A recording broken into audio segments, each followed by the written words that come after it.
Have you heard about the ongoing tension between China and Taiwan that could potentially lead to a full-blown war? Well, if you haven't, let us be the first to tell you. It's not just some minor issue, it actually has the power to seriously mess up the global economy.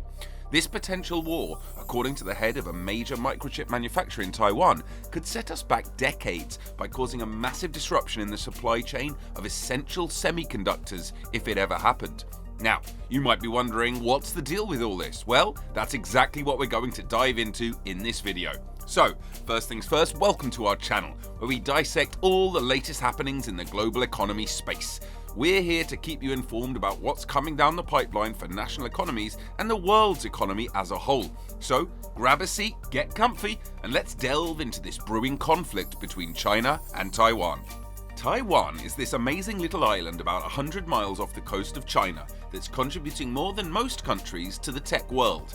They're the brains behind all our fancy gadgets, from smartphones and cars to AI and even fighter jets. Recently, China started making claims that Taiwan is their territory, even hinting they could use force to take control of the island. When news of these claims got out, the United States government initially tried to stay neutral in response, but President Joe Biden has been dropping hints that he would step in to protect Taiwan if things got out of hand. If this potential military conflict between China and Taiwan disrupted Taiwan's chip-making industry, it would be a total disaster for the global economy. Min Woo, the big boss at the Taiwanese chipmaker Micronix, said it would set us back at least 20 years in tech advancements.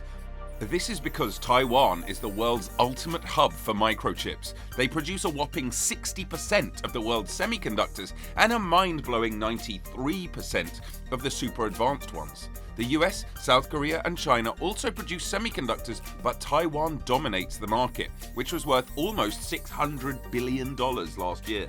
These chips are like tiny pieces of genius, with nanometer-sized patterns etched onto super-thin slices of silicon. It's a work of art on a microscopic scale. Now, Min Woo, the brains behind Micronix, which is Taiwan's leading microchip maker, did mention that when he started his journey in the semiconductor industry, little did he know that semiconductors would become a total game changer and one of the most important industries worldwide. Now, the industry is at the center of escalating tensions between the US and China, two of the most powerful economies in the world. Lately, the relationship between US and China has hit rock bottom, with this potential military conflict contributing to it. It's important to note that between bickering about everything from trade and human rights to Russia's activities in Ukraine, the US does not officially recognize Taiwan's government. However, they're obliged by law to supply Taiwan with defensive weapons. Taiwan's semiconductor industry has earned the nickname Silicon Shield, giving the US and its supporters an extra reason to protect the island from China's growing threats. Now, let's travel back in time.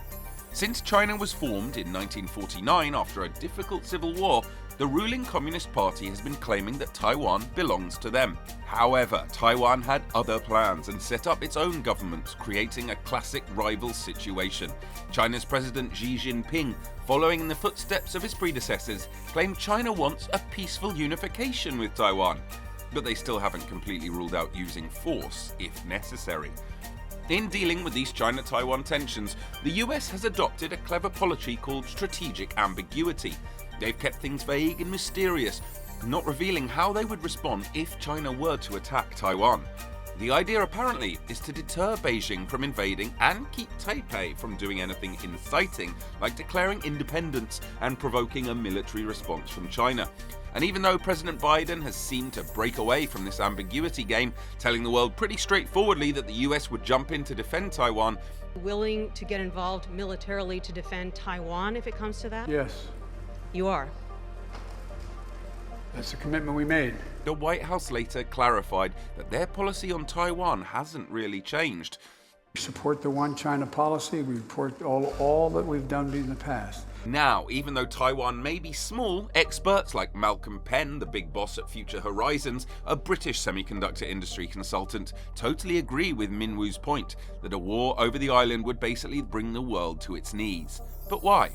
Well, because it would seriously mess up the global chip supply. Malcolm went on as far as to say that this effect would make COVID look like a walk in the park, and it wouldn't just hurt China, but everyone else too. In essence, the potential economic fallout from a clash in the Taiwan Strait would be no joke. We're talking about a whopping $2 trillion at risk, and that's just if we're considering a blockade situation. We're also not even counting the international reactions or the ripple effects that could come into play, which is a big deal. Trade and investments will be hit hard on a global level, affecting almost every country, and these disruptions could happen even if the conflict doesn't turn into a full-on physical war. Now, let's talk about China's territorial claims that form part of this ongoing conflict. According to China, the country owns most of the South China Sea, a super important shipping route packed with natural resources. The problem is, this claim isn't recognized in international law. So, to prove a point, the US has been sending ships and planes through the area, and as a result, Chinese vessels and planes have been seen buzzing around the area as well, giving the US ships and planes an unwelcome reception. Due to this tense situation, the Biden administration has made known its desire to de-risk its relationship with China.